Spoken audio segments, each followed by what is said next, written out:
반갑습니다. 네. 쉬지 않고 우리를 지켜보시는 하나님의 임재가 이 시간 더욱 그리워지는 그런 때이고 시간입니다. 우리의 마음을 정성을 모아서 하나님 앞에 찬양과 예배로 나아가길 소망합니다. 같이 찬양하겠습니다.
다시 하나님을 너를 만드신 분 1절부터 다시 한번 찬양하길 소망합니다.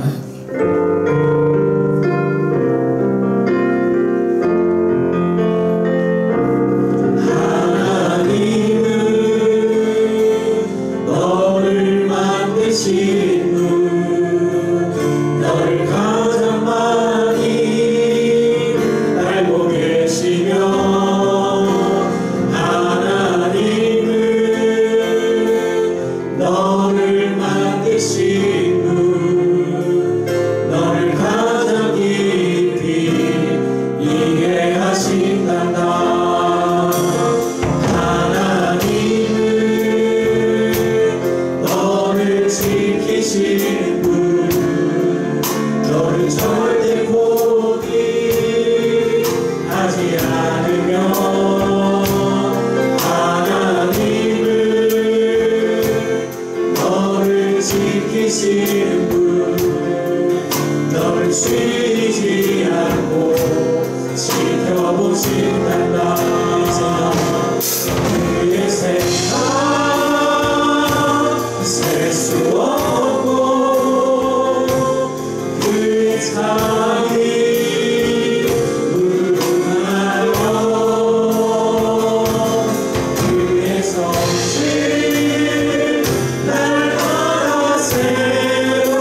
주를 향한 노래가 꺼지지 않으니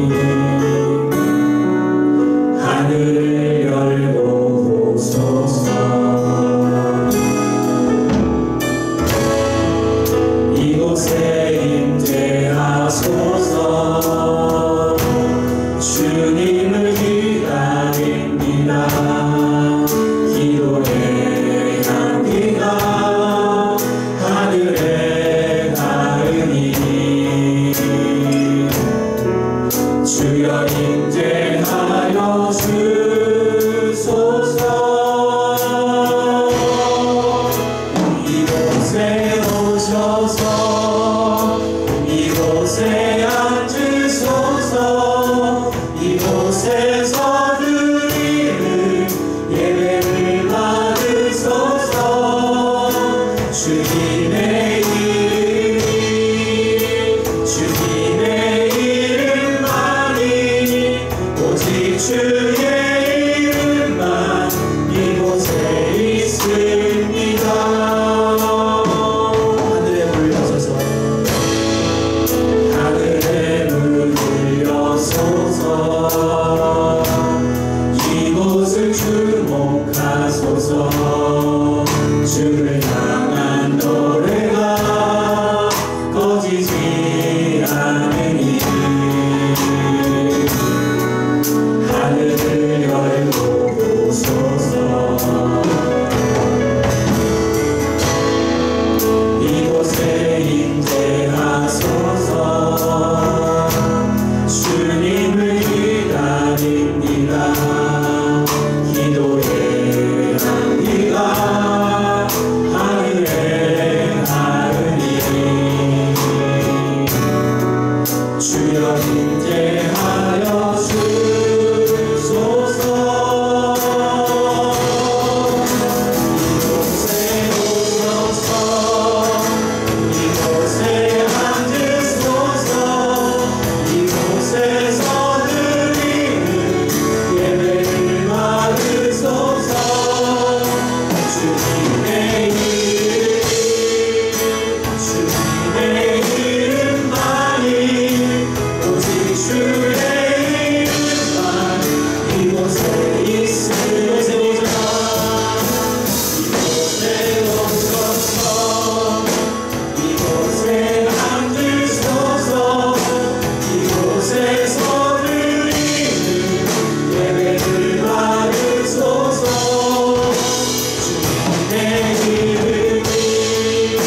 주님의 이름만이 오직 주의 이름만 이곳에 있으리라.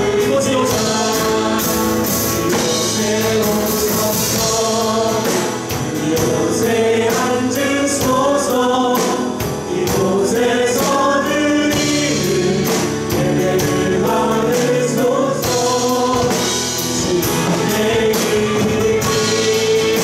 주님의 이름만이 오직 주의 이름만 이곳에 있습니다.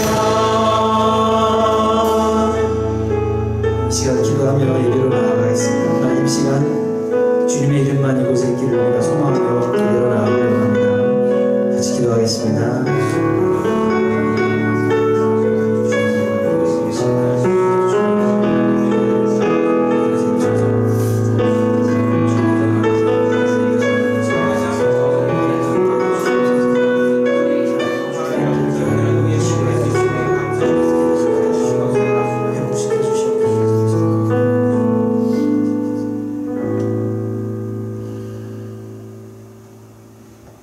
우리 이제 다 같이 일어나셔서 피아노 조각에 맞춰 묵상 기도드림으로 주일 예배를 하나님 앞에 드리겠습니다.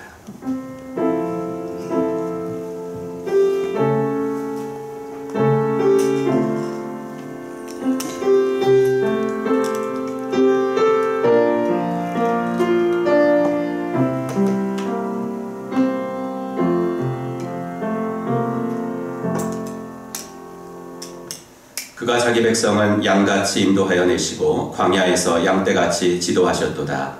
그들을 안전히 인도하시니 그들은 두려움이 없었도다. 아멘. 주님의 은혜와 사랑을 감사합니다. 우리들을 양같이 인도하시는 목자가 계시기에 아버지 하나님 난리와 어려움 속에서도 두려워하지 아니하고 우리가 있어야 될 자리에서 주님을 예배하는 줄로 믿습니다.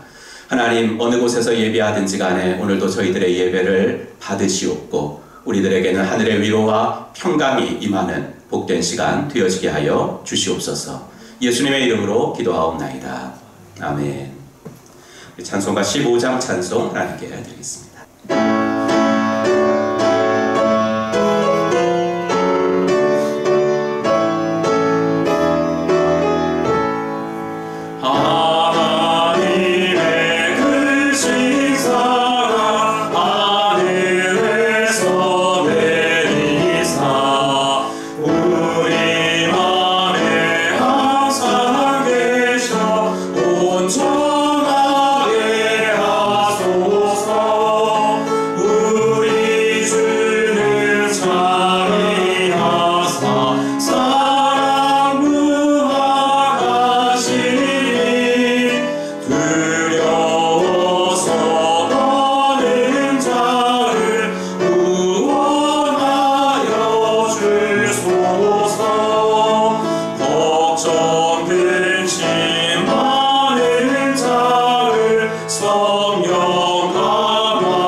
성시교독 39번 시편 95편에 있는 말씀입니다. 오라 우리가 여호와께 노래하며 우리의 구원의 반석을 향하여 즐거이 외치자. 우리가 감사함으로 그 앞에 나아가며 시를 지어 즐거이 그를 노래하자. 여호와는 크신 하나님이시요 모든 신들보다 크신 왕이시기 때문이다. 땅의 깊은 곳이 그의 손 안에 있으며 산들의 높은 곳도 그의 것이로다. 바다도 그의 것이라 그가 만드셨고 육지도 그의 손이 지으셨도다. 오라 우리가 굽혀 경배하며 우리를 지으신 여호와 앞에 무릎을 꿇자. 그는 우리의 하나님이시요 우리는 그가 기르시는 백성이며 그의 손이 돌보시는 양이기 때문이라. 아멘. 사도신경으로 우리의 신앙을 고백합니다. 전능하사 천지를 만드신 하나님 아버지를 내가 믿사오며 그 외아들 우리 주 예수 그리스도를 믿사오니 이는 성령으로 잉태하사 동정녀 마리아에게 나시고 본디오 빌라도에게 고난을 받으사 십자가에 못 박혀 죽으시고 장사한 지 사흘 만에 죽은 자 가운데서 다시 살아나시며 하늘에 오르사 전능하신 하나님 우편에 앉아 계시다가 저리로서 산자와 죽은 자를 심판하러 오시리라. 성령을 믿사오며 거룩한 공예와 성도가 서로 교통하는 것과 죄를 사하여 주시는 것과 몸이 다시 사는 것과 영원히 사는 것을 믿사옵나이다. 아멘. 자리에 앉으시고 찬송가 391장 찬송 하나님께 드리겠습니다.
김일권 장로님 기도 인도하시겠습니다. 하나님 아버지, 코로나 바이러스가 온 세상을 뒤덮은 상황에서도 하나님의 자녀로 어디나 계신 하나님 앞에 우리가 어디서든 오늘도 하나님을 찬양하고 기도하고 예배드릴 수 있음에 감사와 찬양을 드립니다. 이전에 저희들이 마음 놓고 예배하고 주님을 선할 수 있는 상황을 주셨는데도 더 기도하고 이웃을 돌아보고 주님을 전하고 사랑을 실천하기보다 가족과 세상 사람을 우선한 죄악을 용서하여 주시옵소서. 교회가 이단과 우상들을 물리치기 위해 싸우지 못하고 이 땅에 저들이 만연하게 놓아둔 것을 회개하고 온 교회가 영적으로 깨어나 저들에게 속아 넘어가지 않고 우상과 싸우고 저들을 허용하지 않으며 바른 신앙을 회복하고 교회가 죽어가는 생명들을 살릴 수 있게 인도하여 주시옵소서. 하나님 아버지, 온 세계와 수많은 백성들, 이 나라 이 백성들을 보시옵소서. 죽어가는 저들을 보시옵소서. 저들이 하나님이 어디 계시냐고 말하지 않게 하시고 오히려 생사화복을 주관하시는 우리 하나님 아버지를 찾게 하시고 만나게 하시며 저들의 영육을 살려 주시옵소서. 하나님 아버지, 기독교를 핍박하고 하나님을 찬양하고 예배하게 하지 못하던 나라와 정권이 무너지게 하시고 그 나라의 하나님 뜻에 합당한 지도자를 세우시고 하나님을 예배하고 섬기는 자유로운 나라로 세워주시옵소서. 우리나라도 이번 이 상황을 이용하여 하나님과 그 백성을 배척하는 세력들과 그런 자들, 국민의 삶과 행복과 건강보다 정권 유지와 저들의 사상과 세력을 지키려는 자들, 참 자유민주주의와 시장경제를 우선하여 잘 사는 나라로 만들어나가지 않고 정치, 경제, 외교를 망치고 나라를 하등 국가로 만들며 국민을 사람 취급하지 않고 자기 패거리들만 챙기고 나아가는 자들을 우리 국민들이 바르게 파악하고 이번 선거에서 심판할 수 있게 인도하여 주시옵소서. 전염병의 현장에서 자기 건강을 돌보지 않고 치료하는 의사들과 간호사들과 헌신하는 사람들에게 더 큰 용기와 보람이 넘치게 하시며 저들의 건강을 지켜주시옵소서. 우리 온 국민들이 우리 하나님의 자녀들이 먼저 더욱 기도하며 주님의 사랑을 실천할 수 있게 인도하여 주시옵소서. 예배도 드리지 못하는 상황에서 교회 운영도 어렵고 주의 사자들의 삶도 위협을 받고 있는 교회를 돌아보는 마음을 주셔서 우리의 기도와 사랑이 모여 오병이어의 기적이 일어나게 역사하여 주시옵소서. 하나님 아버지, 우리들이 예배당에 나와 예배하지 못한 지도 우리 자녀들이 계약을 하지 못한 지도 한 달이 되었습니다. 이번 기회에 저희의 믿음이 떨어지지 않게 붙들어 주시고 교회와 예배의 소중함을 깨닫고 각 개인이 각 처소에서 예배자로 바로 설 수 있게 역사하여 주시옵소서. 각 가정의 가족들이 하나님 아버지 자녀로 하나 되게 인도하여 주시옵소서. 목장의 VIP들이 목장으로 교회로 나오게 인도하여 주시옵소서. 하나님 세우신 주의 사자 손 목사에게 지치지 않게 붙들어 주시고 말씀의 지혜와 더 큰 은사와 능력을 허락하여 주시며 더욱 간절한 기도를 드리게 하시고 준비한 말씀에 성령께서 임재하셔서 감화 감동으로 하나님 사랑하는 자녀들로 하나 되게 하시고 믿음으로 바로 서서 주님의 뜻을 실천해가는 저희 자녀들 다 되게 인도하여 주시옵소서. 찬양대에 찬양도 없고 화답하는 아멘도 없는 영상으로 예배를 드릴지라도 저희들에게 간절한 마음을 다한 찬양이 되게 하시고 아멘으로 화답하는 예배와 말씀이 되게 하시며 그 말씀이 내 말씀이 되게 하시고 그 말씀대로 살게 하여 주시옵소서. 각 처소에서 마음을 다한 저희의 찬양과 기도와 예배를 기뻐 받아주시고 저희에게 더 큰 믿음을 주시며 임마누엘 하나님 만나게 하시고 지친 자들에게 힘을 주시며 병든 자는 치료하여 주시고 생계가 위협받는 자녀들 삶을 지키시며 삶을 주장하여 주시옵소서. 하나님, 하루빨리 다시 예배당에 나와 교회가 하나된 예배를 드릴 수 있게 역사하시고 인도하여 주시옵소서. 예배의 시종을 지켜주시고 아버지께만 집중하게 하시며 영광받아 주시옵소서. 우리 주 예수님의 이름으로 간절히 기도하옵나이다. 아멘.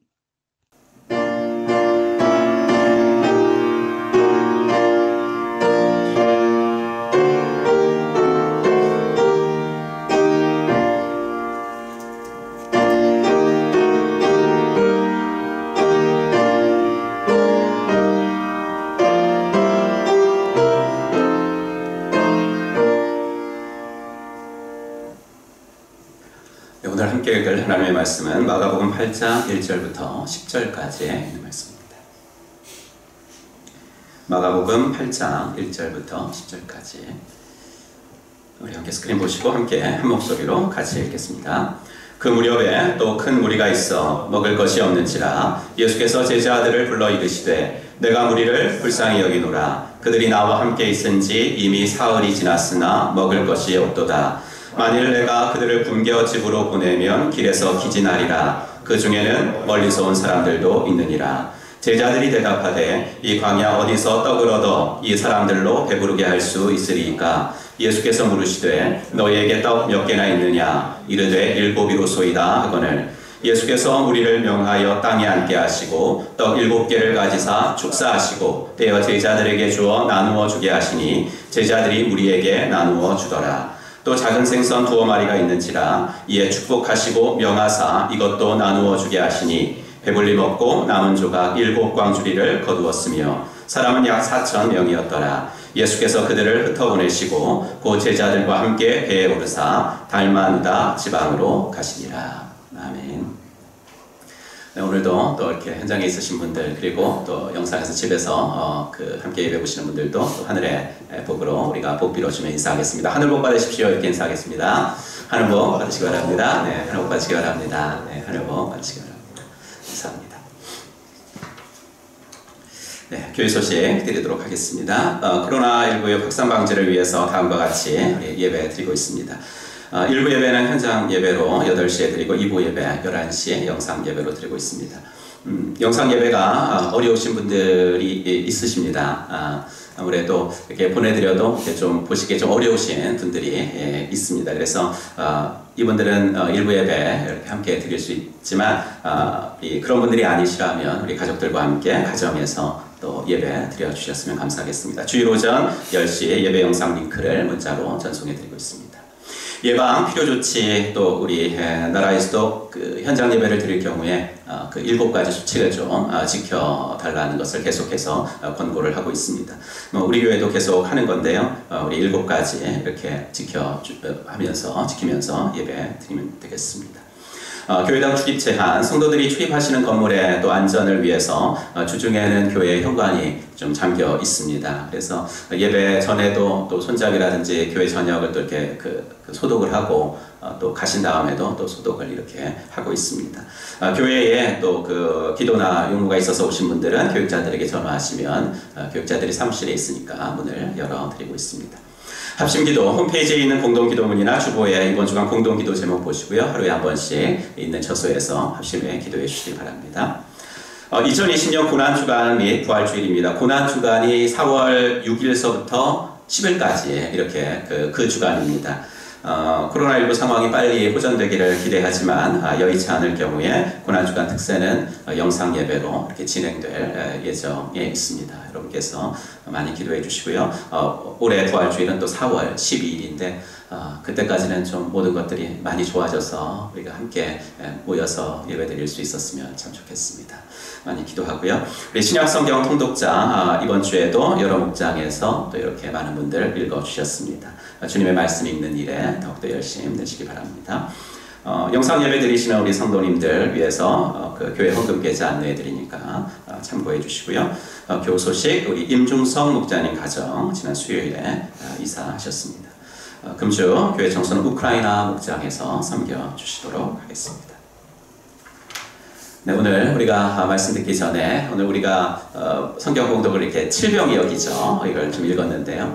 우리 이 찬양, 이 말씀에 맞는 참 찬양인 것 같아서 선곡을 했습니다. 우리 함께 찬송합시다.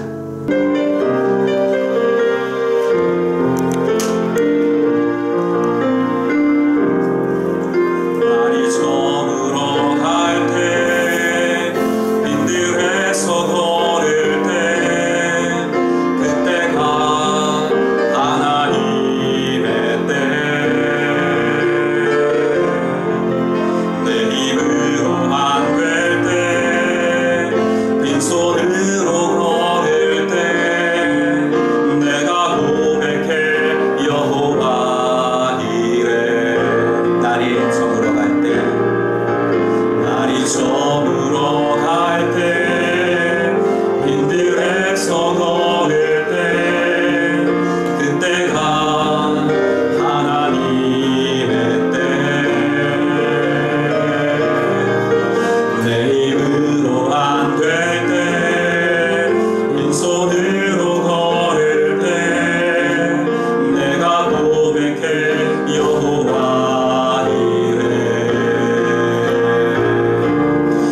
주가 일하시네 주가 일하시네 신뢰하며 걷는 자에게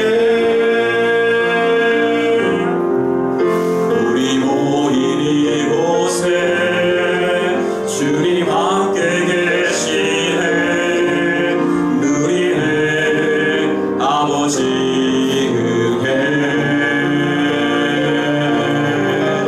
적은 떡과 물고기 내 모든 걸 드릴 때 내가 고백해 여호와 이래 우리 모인 이곳에 주님 함께 계시네 우리 모인 이곳에 주님 함께 계시네 누리네 아버지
확산이 멈춰지도록 대한민국과 한국교회가 바로 서도록 고난 중에 또 믿음과 사랑이 자라는 성도들이 되도록 우리 주보 보시고 스크린 보시고 함께 읽으면서 통성으로 함께 기도하겠습니다.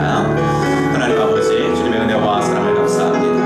하나님께서 아버지 하나님 시간도 우리가 함께 기도할 수 있는 은혜를 허락해 주시고 아버지 하나님 이 자리에 서서 아버지 하나님 주님을 향할 수 있도록 인도하신 것을 감사합니다. 코로나 바이러스를 막기 위해서 일선에서 수고하는 많은 의료진들의 건강을 지켜주시고 체중에 있는 우리 이웃들을 회복시켜주시고 성도들을 안전하게 보호해 주시옵소서. 하나님 아버지 하나 전 세계적인 이 어려움들이 아버지 하나 그렇게 안정되게 하시옵소서. 경제적인 어려움도 다시 활력을 되찾을 수 있도록 우리 하나님 은혜를 더하여 주시기를 간절히 원하고 소원합니다. 아버지 하나님 대한민국과 한국교회가 바로 서기를 위하여 기도합니다. 이 어려운 때에 위정자들이 전쟁에 몰두하지 않게 하시고 국민들과 하나 되어 지혜를 모으게 하여 주시옵소서. 아버지 한국교회가 이 어려움을 극복할 수 있는 중심에 서게 하시고 하나님께도 기도하며 이 공경의 시기를 헤쳐나갈 수 있는 아버지 하나님 나라와 한국교회가 되어지도록 하나님 인도하여 주시옵소서. 아버지 고난 중에도 믿음과 사랑이 자라는 성도들이 되어지게 하여 주옵소서. 이런 교회를 통하여 그동안 당연하게 생각했던 주의 공동예배에 대한 감사가 되어지게 하시고 아버지 그동안 가정에서 매주를 드리며 훈련한 목장 예배의 증가가 나타나게 하시옵소서.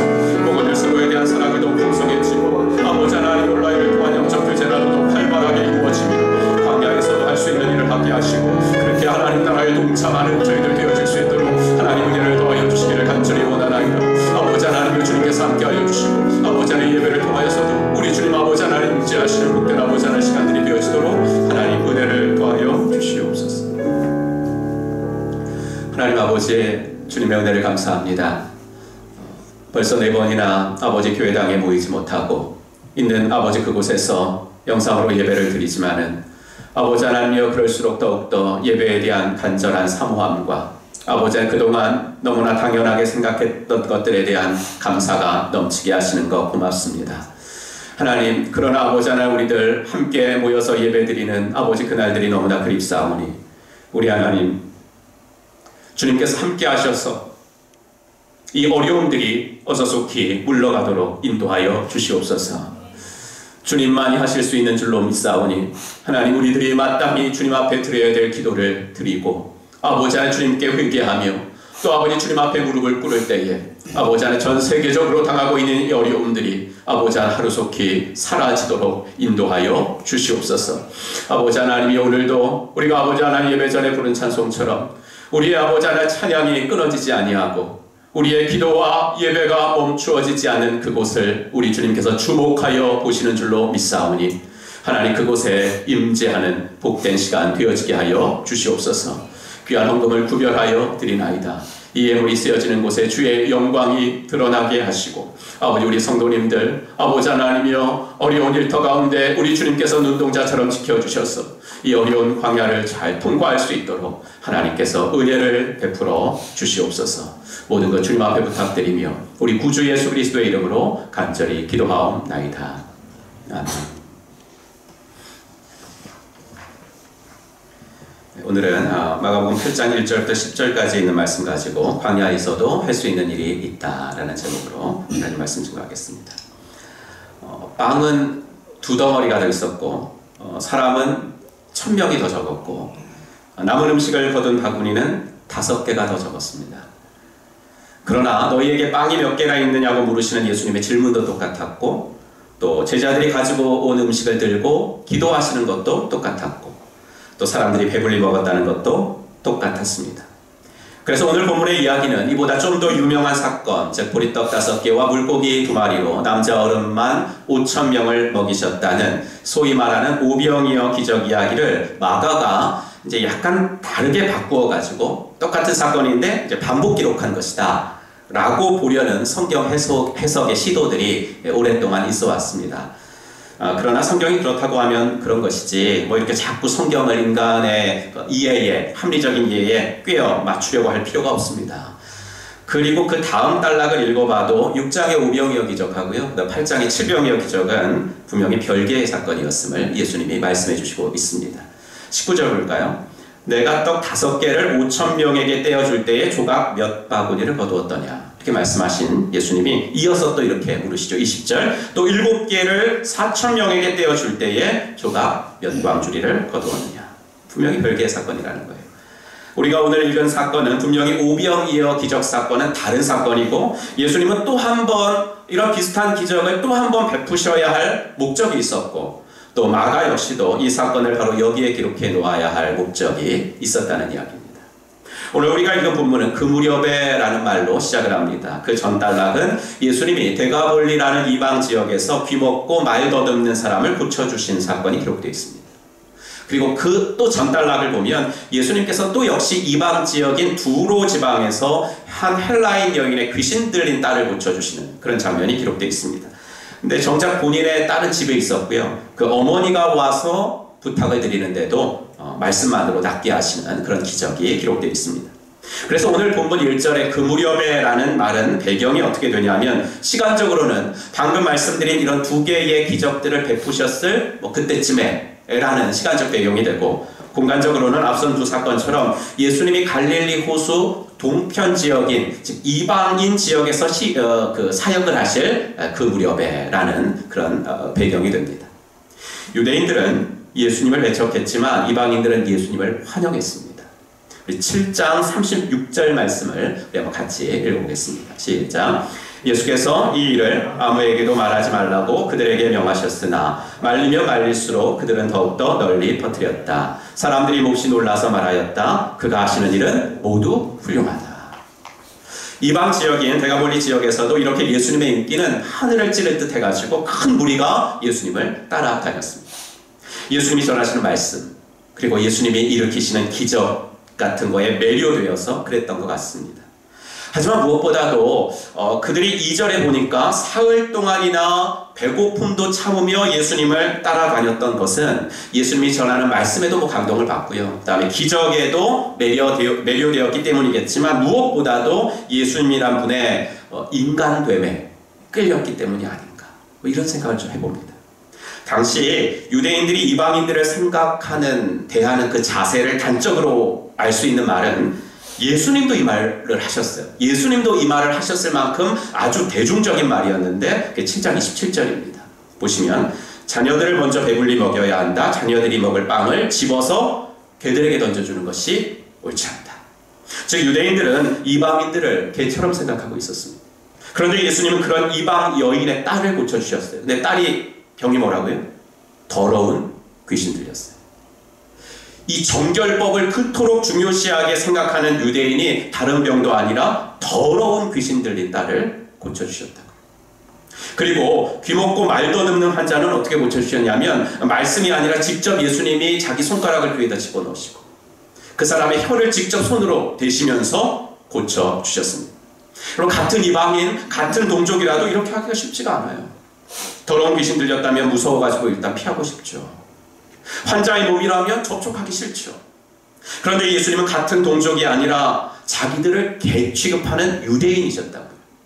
유대인으로서는 감히 상상할 수 없는 일, 아니 유대인이 아니라 그냥 한 사람으로서도 결코 쉽게 할 수 없는 일을 하고 다니시는 예수님이란 분, 그분의 성품, 그분의 마음, 그런 행동으로 고스란히 전달되는 그분의 진심, 그런 거에 매료되었을 것 같아요. 그래서 사흘 동안 배고픈 것도 잊은 채 예수님을 따라다닌 것 같습니다. 본문에도 그런 예수님의 매력적인 모습은 드러나요. 2절 한번 볼까요? 내가 무리를 불쌍히 여기노라. 이 불쌍히 여기노라라는 말은 이제 연민이라는 한 단어로 번역할 수 있는데 이게 어떤 말에서 나왔냐면 이제 내장기관이라는 헬라어 단어에서 파생이 된 그런 말입니다. 그래서 불쌍히 여긴다, 연민 이런 뜻은 뭐냐면 장이 꼬이는 듯한 아픔을 느낀다 이런 뜻이 됐습니다. 즉 사람들이 예수님의 말씀을 들어보려고 집을 떠났을 때는 분명히 도시락 챙겨 떠났을 거예요. 하지만 집을 떠난 지 사흘이니까 양식도 다 바닥이 났습니다. 하지만 그러면서도 예수님을 떠나지 않고 따라다니고 있는 무리를 쳐다보시고 예수님은 장기가 꼬이는 듯한 아픔, 그런 마음을 느끼셨다는 거예요.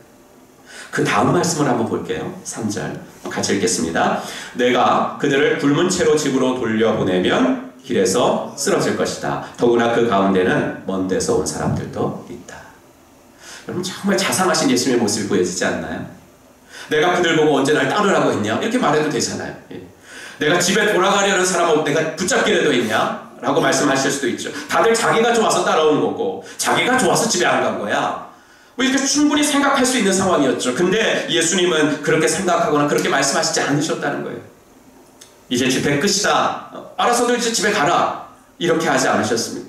이들을 그냥 집에 가라고 한다면 분명 길에서 배가 고파 쓰러질 거다. 더군다나 이 무리들 중에는 먼 데서 온 사람들도 있다. 그냥 돌려보내서는 안 된다. 뭐래도 먹여서 돌려보내야 돼. 라고 말씀하셨다는 거죠. 어쩌면 본문의 상황은 좀 더 유명한 오병이어 사건보다 여러분 더 긴박한 상황이에요. 오병이어 때는 제자들이 마을에 가서 뭐래도 사오려면 돈이 필요합니다. 라고 말한 것을 보아서 뭐 지척은 아니었을지라도 그렇게 먹을 양식을 사올 만한 마을이라도 있었던 것 같아요. 하지만 이때는 아니거든요. 데가볼리라는 지역은 정말 황량한 광야였습니다. 그리고 오병이어 사건 때 예수님이 무리들을 먹이신 것은 저녁 식사 때였어요. 그래서 무리들은 하루를 예수님과 보내고 오병이어 기적을 이제 맛봤던 거거든요. 근데 본문의 사건에서 이 무리들이 배고픔을 참으며 보낸 시간은 무려 사흘이에요. 우리들에게는 이제 오병이어 사건이 더 친근하지만 상황의 긴박성이나 위급함으로 따지자면 오늘 본문의 상황이 더 어려운 상황이었습니다. 그런 상황에서 예수님은 그렇게 말씀하신 거죠. 내가 이 사람들을 보니 너무나 마음이 아파서 견디지 못하겠다. 아무것도 먹이지 못하고 집으로 돌아가다가 길에서 쓰러지기라도 하면 어떡하냐. 이렇게 사람에 대한 연민의 마음, 불쌍히 여기는 마음이 이방인 무리들로 하여금 예수님께 대하여 참 매력을 느끼게 한 것이 아닌가 좀 생각이 들어요. 여러분 이 예수님의 모습을 보면서요 생각하지 않을 수 없는 것이 있어요. 뭐냐면 기독교의 매력이라는 거죠. 기독교의 매력. 예수님은 그 당시 이방인들에게, 그러니까 지금으로 말하자면 불신자, 비신자들이죠. 그런 사람들에게 정말 매력적인 분이셨거든요. 배고픔도 마다하지 않고 사흘을 쫓아다닐 정도로 정말 좋아지게 만드는 이렇게 좀 사람을 좀 끄는 분이셨어요. 그런데 지금은 어떤가요? 예수님이 지금은 우리와 육신적으로 같이 계시지 않으니까 예수님 하면 사람들이 생각하는 건 뭐예요? 교회죠. 교회 하면 생각하는 건 뭐예요? 그리스도인들이죠. 그러면 이 시대의 교회와 이 시대의 그리스도인들은 과연 비신자들에게 매력적으로 보일까? 이 문제를 생각하지 않을 수가 없죠. 답은 안타깝게도 아니다. 그럼 왜 그럴까? 그것은 기독교를 종교로 볼 것인가 아닌가에 달려있어요. 기독교를 종교로 볼 것인가 아닌가. 마가복음을 시작할 때부터 지난 두 번의 설교에서 말씀드린 문맥이라는 것을 또 말씀드릴 수밖에 없는데, 우리는 오늘 8장을 읽고 있으니까 당연히 7장에 무슨 내용이 써 있는가를 보고 와야 됩니다. 7장 1절 위에 소제목을 보시면 장로들의 전통이라는 소제목이 붙어 있습니다. 전통이라는 것은 뭐냐면 하나님이 주신 율법들을 어떻게 하면 좀 더 잘 지킬 수 있을까? 의도는 되게 좋아요. 잘 지킬 수 있을까라는 것을 연구하면서 사람들이 만든 세부 시행 규칙들을 이야기합니다. 이제 이런 시행법들은 예수님이 돌아가신 후 한 200년이 지나고 나서는 성문화되기 시작을 했습니다. 하지만 이 당시에도 당연히 구두론에도 당연히 지켜지고 있었던 것들이, 유대인들은 이런 전통과 이런 규칙들을 잘 지키는 것을 유대교라는 종교에 충실한 사람, 믿음이 좋은 사람, 영성이 탁월한 사람, 이렇게 생각을 했거든요. 근데 예수님은 이런 것을 중요하게 생각하지 않으셨습니다. 그래서 그 당시 종교적인 사람들은 예수님을 못마땅하게 생각했던 거예요. 7장 5절 볼까요? 그래서 바리새파 사람들과 율법학자들이 예수께 물었다. 왜 당신의 제자들은 장로들이 전하여 준 전통을 따르지 않습니까? 이렇게 묻죠. 종교에 충실한 사람들은 예수님을 못마땅하게 생각했고, 이런 종교적인 전통을 지킬 엄두도 못 냈던 사람들은 예수님께 끌리기 시작했다는 거예요. 그러니까 쉽게 말하면 당시 스스로 종교적이라고 생각을 하고, 나 성경 믿어, 이렇게 성경을 믿는다고 생각하는 사람들은 예수님을 등졌고, 오히려 종교라는 것을 등진 사람들은 예수님을 환영했다는 거예요. 이게 무슨 말이에요? 예수님이 시작하신 하나님 나라, 하나님께서 예수님을 통해서 이 땅에 펼치시기 시작한 하나님의 통치는 적어도 사람들이 말했던 종교는 아니었다는 거예요. 역사 속에서 생겨나고 없어지곤 하는 그런 종교, 인간이 만든 시스템은 아니었다는 겁니다. 이방인들이 예수님이 하고 다니시는 말씀이나 행동들 가운데서요, 뭐 또 다른 종교? 또 다른 종교를 보았다면 그들은 사흘 굶으면서까지 예수님 쫓아다니지는 않았을 거예요. 예수님에게 매료되지는 않았을 겁니다. 하지만 그들은 예수님의 말씀과 행동에서 종교가 아닌 그 무엇을 본 거예요. 근데 그 무엇이 정말 획기적으로 뭔가 새로운 것은 아니었어요. 예수님이 정말 획기적으로 뭔가는 새로운 것을 일부러 하셔가지고 이방인들을 매료시키는 것은 아니었다는 거예요. 예수님은 획기적인 무엇이 아니라 하나님이 주신 계명을 그의 삶으로 실천하셨을 뿐이에요. 예수님 보고 전통 안 지킨다고 비난한 바리새인들에게 예수님이 어떻게 응수하셨는지를 한번 볼까요? 8절을 보시면 너희가 하나님의 계명은 버리고 사람의 전통은 지킨다. 그러니까 예수님은 새로운 무엇을 하신 것이 아니라 스스로 종교적이라고 생각하고 스스로 하나님의 말씀을 잘 안다고 생각하는 사람들이 버린 하나님의 계명. 정말 아이러니컬하죠. 하나님을 많이 안다고 생각하는 사람들이 저버린 하나님의 계명을 지키셨는데, 그렇게 하나님의 계명을 지키시니까 이방인들이 예수님에게서 매력을 느꼈다는 겁니다. 그리고 그 하나님의 계명은 유대인이 아니라 우리조차도 너무나 잘 아는 하나님을 사랑하고 이웃을 사랑하는 것입니다.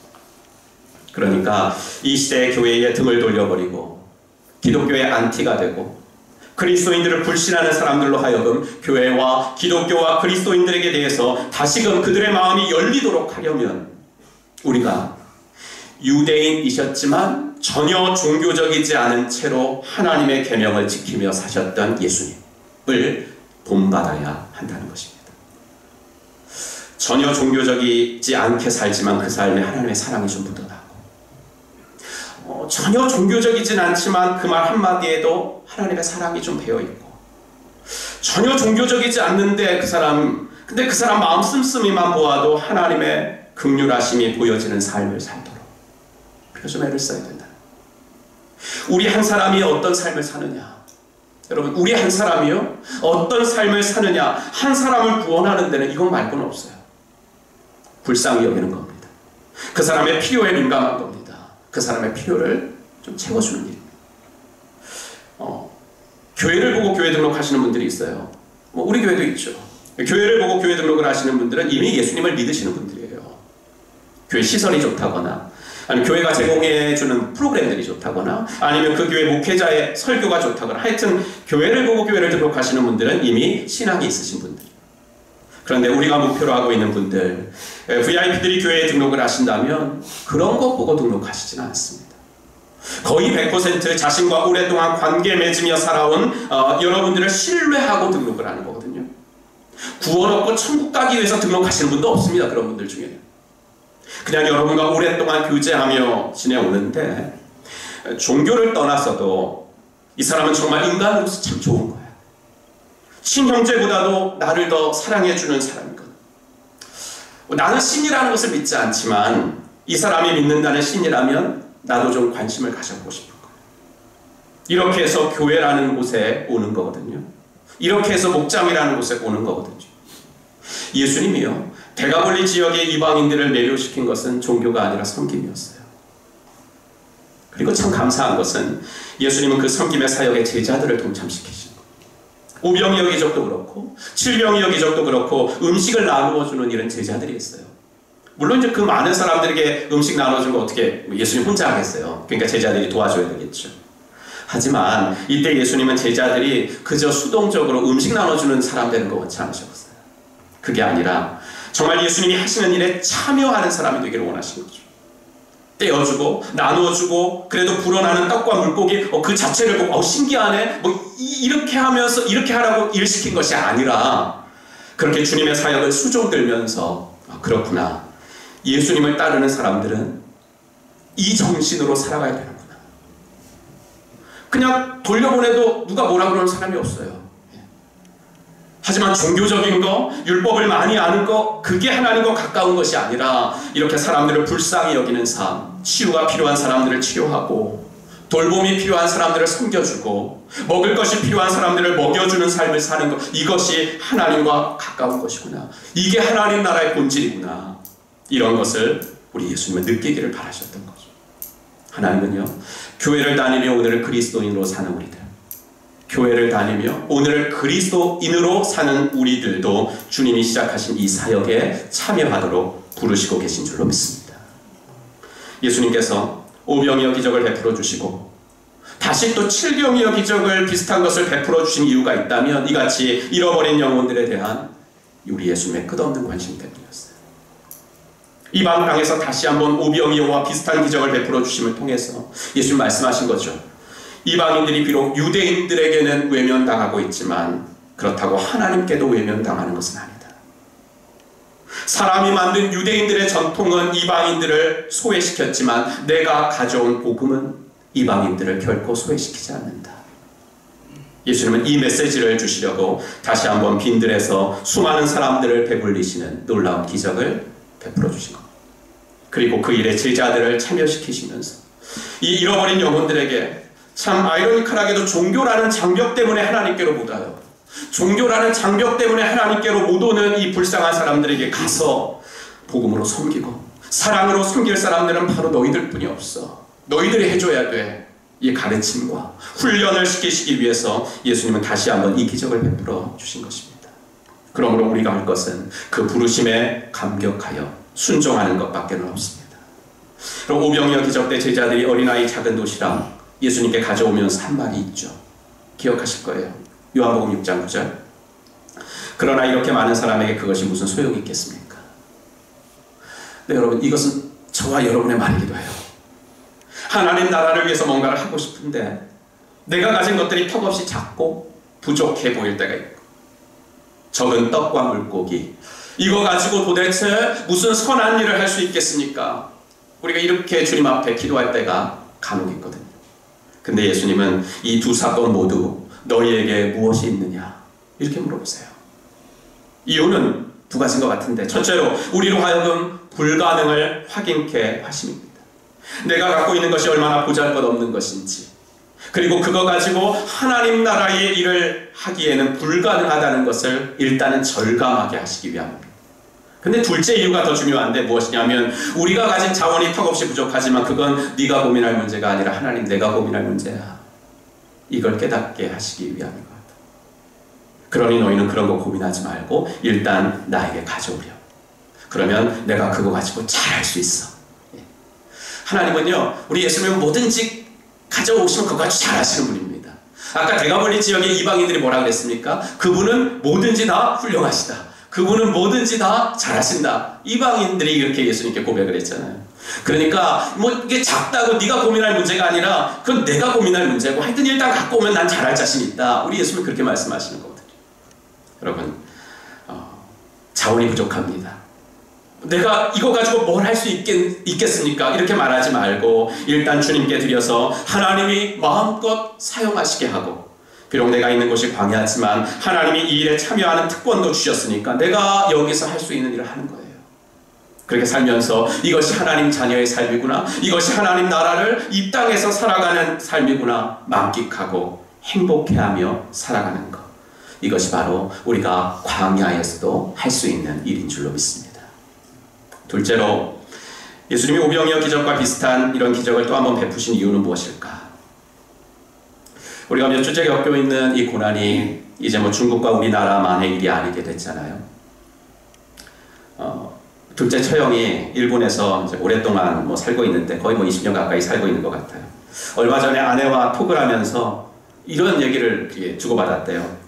그렇게 질서를 잘 지키고 줄 잘 서는 일본 사람들이 마트에서 그런 모습은 20년 동안 살면서 처음 봤다고. 풍성하기로 하면 유명한 미국의 마트들도 진열대에 상품이 없다고 합니다. 오늘 본문의 공간적인 배경은 4절에 나오는 대로 광야예요. 물론 지금 우리가 겪고 있는 이 고난 때문에 우리가 뭐 당장 먹을 게 없는 것은 아닙니다만, 여러 가지 면에서 오늘 우리는 척박한 광야를 지나고 있는 것만은 사실이에요. 광야라는 단어를 몇 번이나 말씀드린 기억이 있어요. 광야는 히브리 단어로 미드바르라는 단어인데 다바르라는 동사에서 나왔어요. 다바르는 말하다라는 뜻이에요. 광야, 외로운 곳이죠. 힘든 곳이죠. 뭐 걷기만 해도 지치는 곳이죠. 적막한 곳이죠. 근데 그곳이 바로 다바르, 즉 하나님이 큰 소리로 말씀하시는 곳이라는 거예요. 아무것도 들리지 않고 그냥 적막하고 외로운 곳이 아니라 하나님이 큰 소리로 말씀하시는 곳, 그곳이 광야라는 거예요. 저는 일단 우리가 현재 처한 이 광야 같은 상황이 저와 여러분의 삶에다 대고 하나님이 큰 소리로 말씀하시는 때가 되었으면 좋겠습니다. 평소에 듣지 못했던 주님의 말씀이 더 선명하게 들리는 기회가 되었으면 좋겠습니다. 예수님이 누구신가? 분명히 알게 되고 하나님 나라의 본질이 무엇인지 더 깊이 깨닫게 되는 때가 되었으면 좋겠습니다. 예수님 누구십니까? 그 누구보다도 우리들의 필요에 민감하신 분이십니다. 예수님은요, 대기업 CEO가 아니었어요. 예수님은 우리들의 필요를 제자들의 보고를 통하여 아신 분이 아니셨다고요. 잘 보세요. 1절과 2절입니다. 우리 한번 같이 읽겠습니다. 예수께서 제자들을 불러 이르시되 내가 무리를 불쌍히 여기노라. 그들이 나와 함께 있은지 이미 사흘이 지났으나 먹을 것이 없도다. 예수님이 먼저 하셨죠. 예수님이 먼저 우리들의 필요를 민감하게 아시고 제자들을 부르셔서 우리가 좀 일을 해야 되겠다, 이렇게 말씀하신 거예요. 우리 예수님은 누구십니까? 필요는 아는데 필요를 채울 능력은 없다면 또 그것처럼 답답한 것이 또 어디 있겠습니까? 하지만 우리 예수님은 그 필요를 채우십니다. 4절을 보겠습니다. 제자들이 대답하되 이 광야 어디서 떡을 얻어 이 사람들로 배부르게 할 수 있으리이까? 하지만 예수님이 일하시니까 결과는 어떻게 돼요? 8절 보시면 배불리 먹고 남은 조각 7광주리를 거두었어. 그러니까 4절과 8절에 동일하게 쓰여가지고 한글 성경으로는 배부르다라는 그 번역된 단어가 원래는 만족하다라는 뜻입니다. 그러니까 음식으로 만족하니까 이제 배부르다라고 번역을 했죠. 제자들은 어떻게 이 사람들을 이런 광야에서 만족시킬 수 있겠습니까? 이건 불가능합니다 라고 이야기했지만 결론은 무엇입니까? 예수님은 그 외딴 곳에서 모든 것이 핍절한 광야에서 4,000명을 먹이시는 기적을 베풀어 주셨다는 이야기입니다. 예수님은 우리의 필요를 채우시기에 충분한 능력을 가지고 계신 분이십니다. 그러니 우리가 해야 할 것은 무엇이겠습니까? 우리가 믿는 예수님이 우리의 필요를 아시고 우리의 필요를 채우실 수 있는 분이시니 우리가 그분께 간구해야 하지 않겠습니까? 그것이 바울 사도께서 하신 말씀입니다. 빌립보 4장 6절 아무것도 염려하지 말고 모든 일을 오직 기도와 간구로 하고 여러분이 바라는 것을 감사하는 마음으로 하나님께 아뢰십시오. 모든 일을 구하라고 하시죠. 모든 상황에서 구하라고 하십니다. 너 너무 자주 구하는 거 아니니? 하실 분이 아니십니다. 너 너무 많이 구하는 거 아니니? 하실 분이 아니십니다. 우리를 불쌍히 여기시는 분이십니다. 그 중에는 멀리서 온 사람들도 있어. 그럼 이 말은 뭐예요? 한 사람 한 사람의 형편을 다 알고 계시다고요. 쟤는 멀리서 왔잖아. 쟤는 그냥 돌려보내면 안 될 것 같아. 한 사람 한 사람의 형편을 다 알고 계시는 우리 자상하신 예수. 성도님들과 대화를 합니다. 울지 못해 웃습니다. 그런 말을 하실 때 제 마음이 너무나 짠해요. 버틴다라는 말이 자연스럽게 나온다고 하십니다. 정말 우리는 광야를 걷고 있습니다. 하지만 성도 여러분, 그리스도인들의 광야는 미드바르, 하나님이 큰 소리로 말씀하시는 곳임을 믿습니다. 성도 여러분, 광야이기 때문에 경험할 수 있는 것, 광야가 아니면 체험할 수 없는 것을 지금 통과하고 계신 이 광야에서 얻으시기를 바랍니다. 예수님께서 오병이어 사건과 비슷한 기적을 한 번 더 베푸신 이유가 여기 있어요. 유대인이나 이방인이나 이 세상의 모든 사람들을 진정으로 만족시켜 주실 분은 오직 예수님임을 보여주시기 위함입니다. 이 세상의 모든 사람들을 진정으로 만족시켜 주실 분은 다른 어떤 존재가 아니라 오직 예수 그리스도 한 분밖에 없다는 것 보여주시기 위해서, 내 필요와 고난을 알려드리기 전에 미리 하시는 예수님, 그리고 그 고난을 해결하는데 제일 많은 부분을 감당해 주시는 분이 예수님임을 보여주시기 위함입니다. 그러니 우리 믿음의 가족 여러분, 광야는 말씀하시는 하나님의 음성이 아주 또렷이 들려오는 시간이고 공간이다 라는 사실을 믿으시고, 우리가 광야에서도 할 수 있는 일, 아니 광야이기 때문에 더욱더 해야 할 일은 더욱더 주님 앞에 간절히 기도의 시간을 늘려가는 일이다 라는 것을 아시고, 이번 한 주도 더욱더 주님께 앞으로 나아가는 저와 여러분들이 되기를 주의 이름으로 축원합니다. 그러면 서두에 제기한 두 질문 중에서 한 가지 질문은 이제 대답이 됐어요. 예수님께서 왜 비슷한 기적을 한 번 더 일으켜 주셨는지. 마지막 한 가지 질문이 남았죠. 그럼 마가 역시도 이 기적을 왜 한 번 더 기록했는지라는 질문에 대한 답을 좀 해야 합니다. 한 가지 어렵지 않게 생각할 수 있는 대답은 이거예요. 뭐냐면 광야는 당연히 원망과 짜증과 불안과 불신이 나오는 상황이죠. 이 광야 어디서 떡을 얻을 수 있습니까? 제자들의 이 말이 그런 마음을 대변하는 것이죠. 네, 여러분, 이 사건, 떡 7개 하고 물고기 2마리로 4,000명이 먹은 이 기적이 제자들에게 처음은 아니잖아요. 그죠? 오병이어. 이것보다 어쩌면 2배나 더 많은 사람들을 먹이고도 12바구니가 남는 일을 경험했잖아요, 이미. 그랬으면 저와 여러분 생각에는 적어도 어떤 생각이 들어요? 적어도 이런 상황이라면 제자들이 먼저 예수님께 좀 말씀드리면 안 됐나? 또 예수님이 말씀하셨을 때 그런 의심과 불신앙의 반응이 아니라, 네, 예수님, 그때처럼 어린아이의 작은 도시락이라도 있는지 우리가 한번 찾아볼게요. 네. 뭐 이런 반응이 있어야 될 거 아닙니까?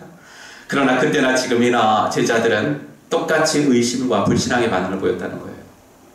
하지만 그렇다고 해서 마가가 제자들은 이렇게 형편없는 사람들이었다라는 말을 하려고 여기다가 이 비슷한 사건을 또 기록해 놓았을까? 그건 아닌 것 같아요. 마가가 제자들의 이런 모습까지도 가감없이 기록한 것은 마가복음을 읽는 처음 독자들에게 뭔가 메시지를 주고 싶었기 때문이에요. 뭐냐면 여러분도 아시다시피 베드로를 비롯한 제자들 얼마나 교회를 위해서 헌신적으로 용감하게 멋지게 사역을 하신 분입니까? 우리 야고보 사도 같은 분은 순교까지 하시고, 지금도 우리들을 위해서 열심히 일하고 계신 분들 우리 주변에 있지 않습니까? 그런데 그런 분들도 처음에는 이렇게 의심도 많고 원망도 많은 분들이었습니다. 그러나 예수님과 함께 3년을 살고 예수님을 따라다니면서 이런저런 광야를 체험하다 보니까 이렇게 세상에 감당치 못하는 능력 있는 사람들로 변화되신 것입니다.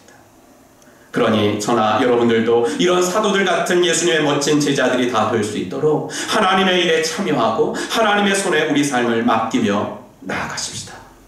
이런 메시지를 주고 싶어서 마가는 여기다 또 한 번 이 기적 이야기를 기록해 놓았겠죠.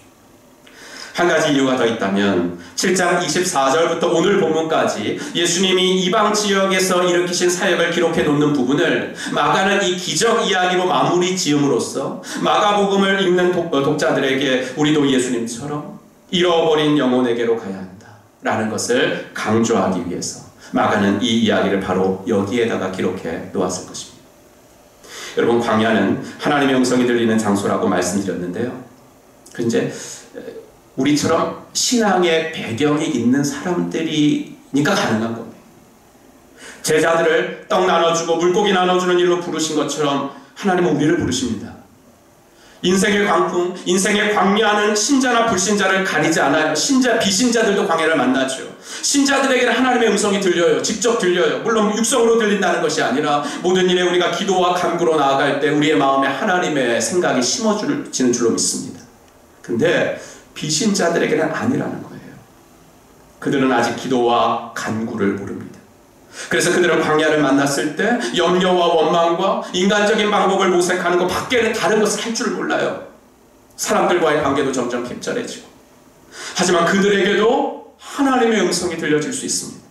예수님이 기도하신 떡과 물고기가 제자들의 손에 의해서 광야의 우리들에게 나누어진 것처럼 우리들의 입술과 손과 발을 통해서 지금 광야 같은 어려움을 통과하고 있는 우리들의 VIP들에게 내가 너희를 불쌍히 여기노라, 내가 너희를 불쌍히 여기노라라는 하나님의 음성이 들려질 수 있습니다. 아니, 비신자들에게 이런 하나님의 음성은 오직 우리들을 통해서만 들려질 수 있습니다. 지지난주에 우리 교회 목자 목녀님들께 제가 한 목녀님의 이런 목회일기 내용을 허락을 받아서 일부분을 보냈던 적이 있어요. 2주째 목장 모임을 못하고 있다. 목자는 남성 목원들에게, 목녀는 여성 목원들에게 안부 전화를 하고 있지만 자꾸 눈에서 멀어지면 마음에서도 멀어진다는 말이 떠오른다. 목원들에게 소홀해질까봐 긴장감이 들었다. 이건 감사해야 할 일인지 모르겠지만 VIP들도 요새 한가하셔서 지난주부터 한 주에 한 번씩 VIP들과 만날 수 있게 되었다. 주님의 은혜다. 내일은 목원 한 가정과 우리 가정 그리고 VIP 가정이 함께 저녁 식사를 하기로 했다. 주님의 사랑이 전해지는 만남이 되기를 기대하며 기도한다. 제가 이 목회일기를 읽고 이게 일부분이에요. 근데 너무 감동을 받아가지고 우리 이 부분만 좀 이렇게 보내드렸던 적이 있어요. 그리고 아이들의 개학이 2주가 또 연기가 됐습니다. 언제 끝날지 모를 이 시기를 지나면서 힘들고 답답한 것은 우리나 비신자들이나 마찬가지죠. 우리가 사회적 거리두기를 하고 있지만 사람들을 안 만나고 살 수는 없으니까 이런 외롭고 힘든 때에 VIP 한 가정과 식사라도 함께 한다거나 또 어떤 집사님은 VIP 집 그 현관 문고리에다가 힘내세요라는 카드 이렇게 조그맣게 써가지고 이렇게 빵집에 가서 롤케이크를 하나 사갖고 이제 걸어두고 오셨나봐요. 그 VIP하고 저도 좀 알아가지고 전화번호 이렇게 알고 이렇게 가끔씩 연락하거든요. 최근 카톡 사진을 보니까 이제 그걸 딱 찍어갖고 거기다 뭐라고 썼냐면 감동.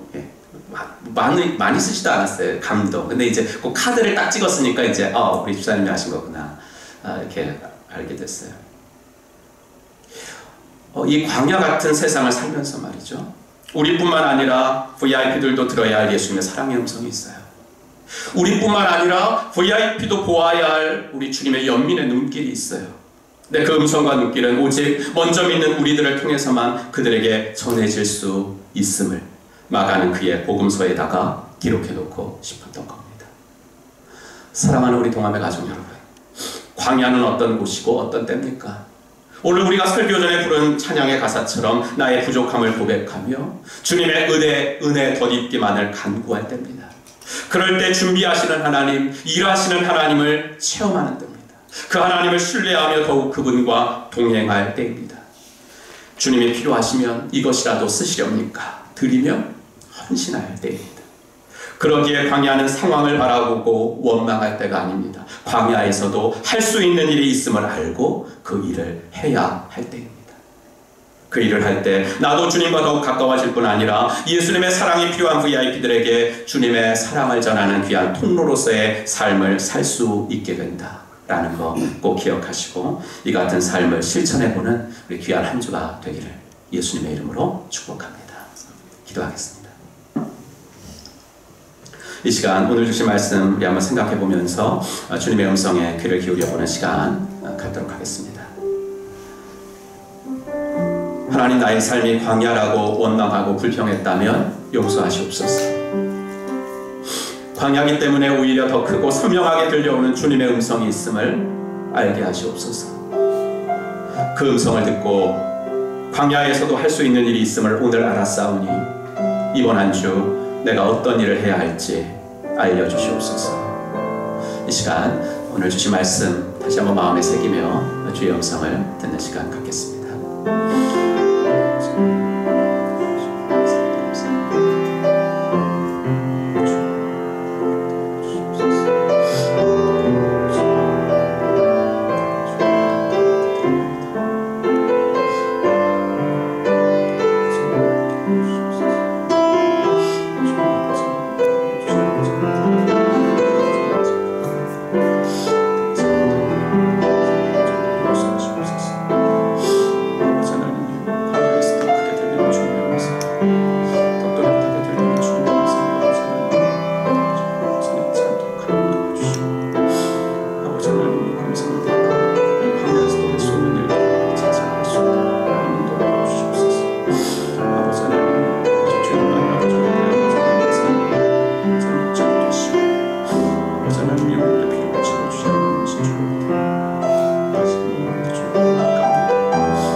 하나님 아버지, 주님의 은혜와 사랑을 감사합니다.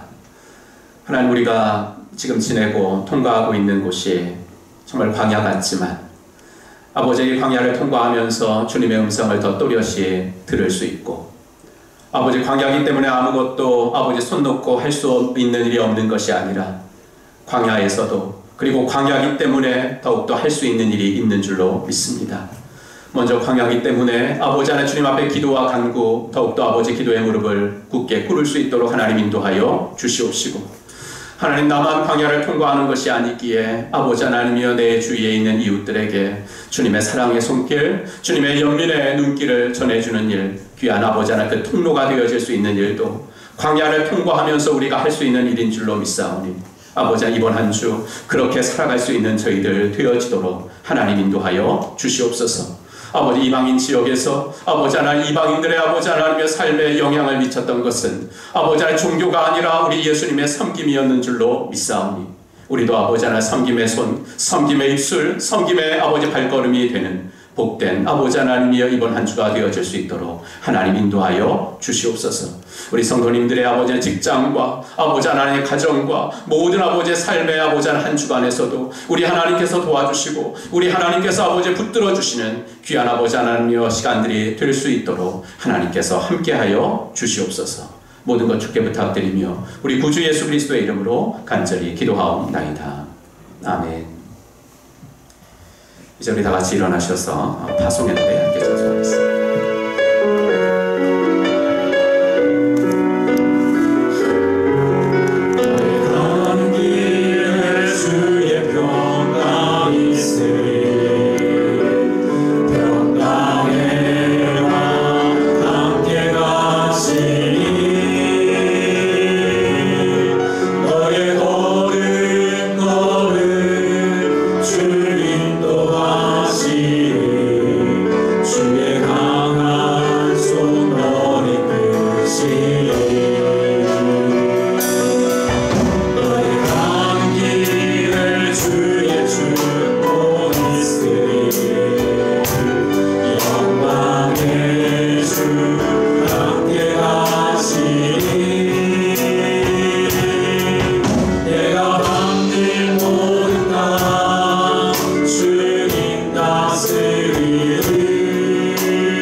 이제는 허물과 죄로 영죽었던 우리들을 십자가 구속으로 다시 살려주신 우리 구주 예수 그리스도의 은혜와 아들을 이 땅에 보내주신 하나님의 지극하신 사랑과 성령 하나님의 감화 감동 위로 충만하심이 오늘도 핍절한 광야를 통과하고 있지만 그 속에서 원망하고 불평하는 것이 아니라 광야에서도 할 일이 있음을, 할 수 있는 일이 있음을 알고 그 일을 하며 하나님 나라에 동참하며 살아가기로 마음속에 다짐하고 돌아가는 사랑받는 당신의 자녀분들 머리머리 위에 이제로부터 영원토록 함께 계실지어다.